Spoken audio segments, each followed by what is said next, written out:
Subscribe करें हमारे channel top education knowledge को लेटेस्ट वीडियो देखने के लिए। दोस्तों नमस्कार, हम लोग भूगोल के कुछ चुनिंदे प्रश्न को देखेंगे। सभी क्वेश्चन इम्पोर्टेंट हैं, आप लोग अंत तक जरूर देखिएगा। देखिए पहला प्रश्न है, भारत में कितने राज्य समुद्र तट रेखा में है? समुद्र तट से लगे राज्य कितने हैं? तो आंसर हो जाएगा 9 राज्य। नेक्स्ट क्वेश्चन, इंदिरा पॉइंट का अन्य नाम क्या है? तो आंसर हो जाएगा पार्सन पॉइंट, ला ही चिंग, पिग्मेलियन पॉइंट, इनमें सभी। इसका आंसर होगा इनमें से तीनों। नेक्स्ट है, भारत का दक्षिणतम बिंदु है, आंसर हो जाएगा इंदिरा पॉइंट। भारत के कितने राज्य समुद्र तट रेखा? अच्छा, ये क्वेश्चन हो चुका है। 9 राज्य। निम्नलिखित भारतीय राज्यों में से किससे होकर कर्क रेखा नहीं गुजरती है? तो आंसर होगा उत्तर प्रदेश। कौन सी अक्षांश रेखा भारत के मध्य से होकर गुजरती है? तो आंसर होगा कर्क रेखा। निम्नलिखित में से किस राज्य से होकर कर्क रेखा नहीं गुजरती है? तो इनमें से देखिए, गुजरात, राजस्थान, पश्चिम बंगाल से होकर गुजरती है, लेकिन उड़ीसा से होकर के नहीं गुजरती है। तो ऑप्शन नंबर ए। भारत का वह राज्य जिससे होकर कर्क रेखा गुजरती है, जम्मू कश्मीर, हिमाचल प्रदेश, बिहार, ये तीनों में से होकर नहीं गुजरती है, लेकिन झारखंड से होकर गुजरती है। इससे राइट आंसर होगा झारखंड। भारत में निम्नलिखित में से किस राज्य की तटरेखा सबसे लंबी है? तो आंसर होगा गुजरात। भारत के दक्षिण में सबसे दूरस्थ स्थल कौन सा है? इंदिरा पॉइंट। भारत की प्रादेशिक जल सीमा, इस क्वेश्चन को बढ़िया से देखिएगा। भारत की प्रादेशिक जल सीमा समुद्र तट से कितने समुद्री मील की दूरी तक है? तो आंसर होगा 12 मील। भारत के एकांतिक आर्थिक क्षेत्र संलग्न क्षेत्र के आगे कितने समुद्री मील की दूरी तक है? तो आंसर होगा 200 मील। संपूर्ण भारत के कितने प्रतिशत भूभाग पर पठार का विस्तार पाया जाता है? तो आंसर होगा 27.7%। संपूर्ण भारत के कितने प्रतिशत भूभाग पर पर्वत और पहाड़ियों का विस्तार पाया जाता है? तो उत्तर होगा दोस्तों 29.3%। नेक्स्ट है, भारत की पूर्व से पश्चिम तक की लंबाई कितनी है? तो आंसर होगा 2933 किलोमीटर।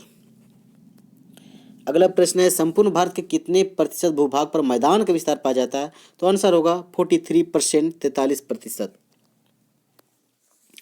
नेक्स्ट है, भारत का क्षेत्रफल विश्व के कुल भौगोलिक क्षेत्रफल का कितना प्रतिशत? आंसर होगा 2.4%। याद रखेंगे, इंपॉर्टेंट है। नेक्स्ट है, भारत का संलग्न क्षेत्र प्रादेशिक जल सीमा के आगे कितने समुद्री मील की दूरी तक है? आंसर होगा 24 मील। नेक्स्ट है, भारत की तट रेखा की लंबाई टोटल कितनी है? टोटल तट रेखा की लंबाई है 6100 किलोमीटर। अगला है, भारत का ध्रुव दक्षिणी भाग की भूमध्य रेखा से दूरी कितनी है? तो आंसर हो जाएगा 876 किलोमीटर। अगला प्रश्न है, सर्वप्रथम इंडिया शब्द का प्रयोग भारत के लिए किस भाषा में किया गया? उत्तर हो जाएगा ग्रीक भाषा में किया गया।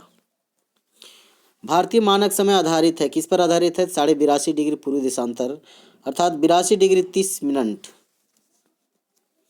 भारत का प्रमाणिक समय उस स्थान का स्थानीय समय है जो स्थित है इलाहाबाद के समीप। आप लोग याद रखेंगे, इलाहाबाद के समीप कहाँ पर? मिर्जापुर स्थान में। प्राचीन भारतीय भौगोलिक मान्यता के अनुसार भारतवर्ष किस द्वीप का अंग था? तो आंसर होगा जम्बू द्वीप। द्वीपों सहित भारत के तट रेखा की लंबाई कितनी है? तो आंसर होगा 7516.5 किलोमीटर। इसमें द्वीपों सहित भारत के तट रेखा की लंबाई याद रखेंगे, केवल तट रेखा की लंबाई नहीं है। केवल तट रेखा की लंबाई बोलेगा 6100 किलोमीटर, लेकिन यहाँ द्वीपों सहित बोला है तो आंसर होगा 7516.5 किलोमीटर। नेक्स्ट है, भारत की मुख्य भूमि की दक्षिणी सीमा का विस्तार क्या है? तो 8 डिग्री 4 मिनट उत्तरी अक्षांश। याद रखेंगे। भारत के उत्तर से दक्षिण तक की कुल लंबाई है 3214 किलोमीटर, लेकिन अगर पूर्व से पश्चिम बोलेगा तब होगा 2933 किलोमीटर। आंसर होगा 3214 किलोमीटर। कहाँ? उत्तर से दक्षिण। इंडियन स्टैंडर्ड टाइम और ग्रीनविच मीन टाइम में कितना का अंतर है? तो आंसर होगा 5.5 घंटा, अर्थात 5 घंटे 30 मिनट। भूप्रपट्टी के पूरे आयतन का लगभग कितना प्रतिशत अवसादी चट्टान है? मोस्ट इंपोर्टेंट VVI क्वेश्चन है। आंसर होगा 5%। नेक्स्ट है, गलित आग्नेय पदार्थ किसे कहा जाता है? तो आंसर होगा मैग्मा को कहा जाता है। नेक्स्ट है निम्नलिखित में से किस खनिज का अवसादी शैलों के साथ साहचर्य नहीं है, तो आंसर हो जाएगा अभ्रक। अगला प्रश्न है निम्नलिखित में से कौन सा जागृत ज्वालामुखी भूमध्य सागर का प्रकाश स्तंभ कहा जाता है। मोस्ट इम्पोर्टेंट VVI क्वेश्चन कर लेंगे इसको। आंसर होगा अस्ट्राम्बोली को बोला जाता है भूमध्य सागर का प्रकाश स्तंभ। अगला क्वेश्चन है निम्नांकित में से किसका अर्थ ज्वालामुखी शंकु पर पंख प्रवाह से होता है, अर्थात कीचड़ प्रवाह से होता है, तो आंसर होगा मलबा। नेक्स्ट है ज्वालामुखी उद्गार के समय सर्वाधिक मात्रा में क्या निकलती है, तो very very important question, answer कर लेंगे जलवाष्प निकलती है। नेक्स्ट है निम्नलिखित में से कौन सा जागृत ज्वालामुखी अच्छा सॉरी ये क्वेश्चन डबल बार आ गया। नेक्स्ट है प्राप्ति स्थान के आधार पर निम्न में से कौन स्थलाकृति अन्य से भिन्न है, डाइक लैकोलिथ सील, आंसर हो जाएगा परपोषित शंकु।